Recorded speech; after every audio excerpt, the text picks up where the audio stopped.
ma'am कमदबीरिगे नुंगाइबीरिगे ngasi ay miyamda WhatsApp ka mari leina trick khara miyamna sukho suti yam pambigani haidi WhatsApp si naiba user miyam gida makyamna maruiba trick khara adu miyam khangmin nasi video si engmin nasi aduga video si hautrina mamang channel nasi ba subscribe to video agadi channel nasi bo hajimu subscribe to biyo aduga like to biyo share to biyo miyam da sukhangan biyo ma'am खंगमिन नसीको video सी हवसी आहान बे trick खरा दो trick तो आहान फर्स्ट ट्रिक से मैम देखना लगेगा व्हाट्सएप पे संबीरनी आदि होइगा सीगे सुम कना गुमम गा सुम मेसेज था न वैसे से वही कम दौरी नु आइबो से वही न से सुम था रे गो सीगे थाबे को गेसी सेंड बटन से सीधा डायरेक्ट कोई सुम शॉर्टकट था बदो का मैं था गरे तो तुम सांगने कोई सीधा नम न दरसु डायरेक्ट सी कोई इंटर बटन से सी शादी में कोई की सेंड बटन वन भी आया कर मैंने दो दे मैम बैक तो लापिरो व्हाट्सएप सीधा की अदुगा सी के 3 आ मतलब के सी कोना के 3 डॉट से आइए संबीरो अदुगा सी के चार्ट के ऑप्शन ये संबीरो अदुगा सीधा या सी इंटर इस सेंड है से सीधा ओके था बीरो को अदु मैम एक मिनट जी गोजी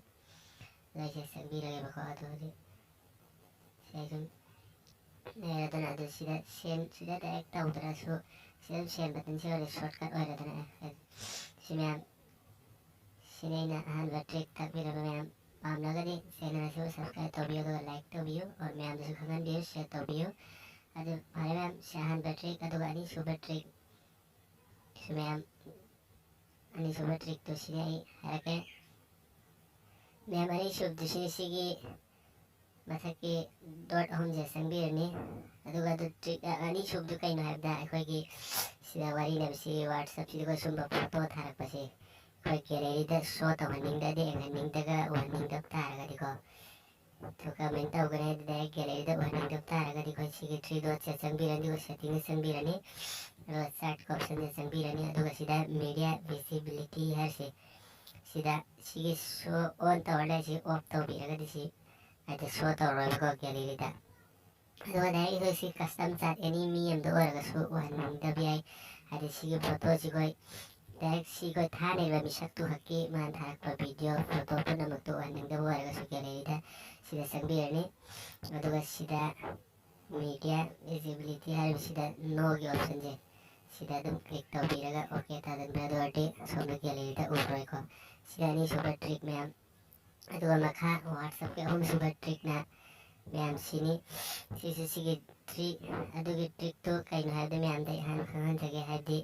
कोई गुम कना गुम बम की फोटोज कोई सी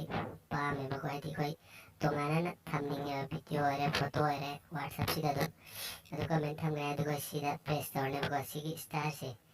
सीधा नंबर ने अदु सी कोई स्टार फोल्डर है ना सुनतो मान लेबा सीधा दो लोड ना है दे like kan si star folder si to kai de ing kan head go si 3 dots se begin star folder se le na go video or photo ai kan se thumbnail wala si dum o ne ba si to man ne ko folder mo ai to ne short adu go mari super trick ne ma'am si ni si WhatsApp ki ne adu WhatsApp ki mari super trick si ma'am si ne de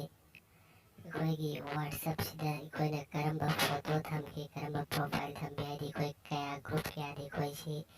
yauri join ta wi ta di कोई khang ai da ko account से संग भी रहनी अदुगा सीधा request account information है सीधा अदुगा सीधा report है वो समझे सीधा वो संग भी रहा कंपनी लगे रिपोर्ट मंगाई भी है बैठी कोई करम बा खुद या और करम बा प्रोफाइल को ना थम दे करम कान थम के तो पुनः मक्तो सीधी कोई रिक्वेस्ट इन्फॉर्मेशन रिपोर्ट से तो उसके अंदर को दम नोनी मनुंग दम लाख करे नोनी है ट्रैप्टा अंदर दम संग मनीषी ट्रिक मरी शुद्ध मैम तो लास्ट ट्रिक से आना मैं आपने सुपर आम गनी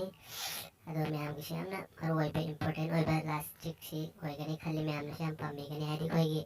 व्हाट्सएप दिखोई नंबर अना वो में होंग बस चेंज तो वो मत हम दिखोई मैं आप पुनः मत है नंबर होंगे सीने दिखोई खंग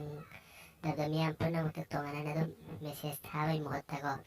डायरेक्ट वो निकोई सीधे खंगन भी आए भाई नंबर से चेंज तो रहे होंगे है तो मैं मोहत तो मैसेज था ना लाई भाई मोहत तो सीने लास्ट ट्रिक से सेटिंग संग भी रहनी अदु की कोई की अकाउंट से संग निको अदु का सीधा सेल्स नंबर है वो option J sida next towrni adu sikoi ariba number do namani sida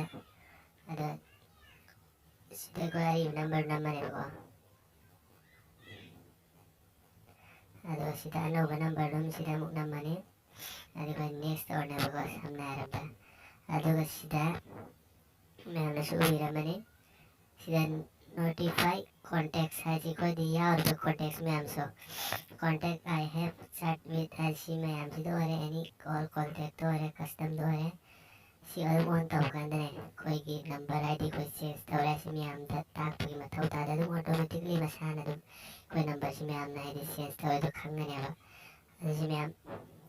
याद रोशी की ट्रिक से मैं मधुर पामगरी में हम चाहिए रही हूँ सब्सक्राइब तो व्यू लाइक तो व्यू शेयर तो व्यू सीधे में हम देने का सीधे खान देने में ट्रिक तो अभी में हम वीडियो से सीधे लो चले